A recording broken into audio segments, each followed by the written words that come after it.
बाप जी, मिहिर और पूरे परिवार के सामने क्या तुलसी ने नोएना और देव को एक्सपोज किया?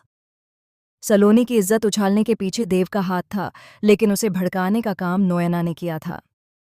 जी हाँ दोस्तों, क्योंकि सास भी कभी बहू थी का आने वाला ट्विस्ट बहुत ही धमाकेदार और जबरदस्त होने वाला है। कहानी में आप देख रहे हैं कि यहाँ पर नोएना ने हद पार कर दी है। उसने न सिर्फ डिवोर्स की सच्चाई पूरे परिवार के सामने उजागर कर दी, बल्कि शांति निकेतन परिवार की इज्जत की धज्जियां भी उड़ा दीं। परिवार की प्रतिष्ठा खराब करने में नोयना ने कोई कसर नहीं छोड़ी। देव नोयना के भड़काने पर गुस्से में आ जाता है। उसे लगता है कि सगाई टूटने पर उसकी बेइज्जती होगी। इसी वजह से वह सारा इल्जाम सलोनी पर डाल देता है और अपने दोस्त के साथ मिलकर उसकी इज्जत उछाल देता है। यहाँ तक कि अखबार में यह खबर छप जाती है कि लड़के ने सगाई इसलिए तोड़ी क्योंकि लड़की में कोई कमी थी। देव की इस हरकत पर उसे थप्पड़ भी पड़ चुका है, लेकिन अब असली तूफान आने वाला है। मेहर, बापजी और पूरे परिवार के सामने तुलसी नोएना को एक्सपोज करने वाली है। जी हाँ, अब नोएना को एक करारा थप्पड़ पड़ने वाला है। बापजी साफ साफ मेहर से कहेंगे कि वह इस औरत के साथ अब नहीं रहेगा। मेहर बापजी की बहुत इज्जत करता है और वह यह भी जानता है कि परिवार के साथ कितना बड़ा धोखा हुआ है। उनसे झूठ बोला गया,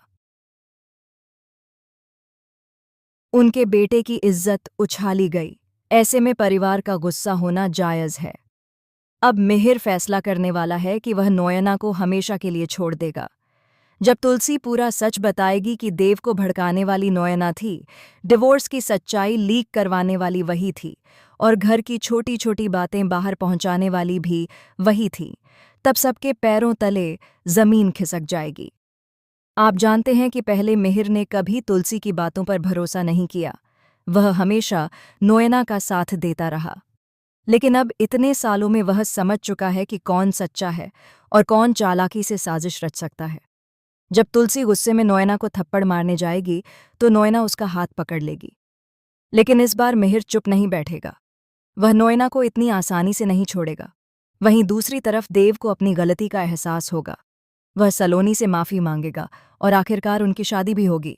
लेकिन नोएना को मिहिर माफ़ नहीं करेगा। अब देखना दिलचस्प होगा कि मिहिर किस तरह नोएना से अपना रिश्ता ख़त्म करता है। तो दोस्तों, आप इस आने वाले ज़बरदस्त ट्विस्ट को देखने के लिए कितने एक्साइटेड हैं? क्या आप चाहते हैं कि मिहिर और तुलसी, देव और सलोनी की शादी करवाएं?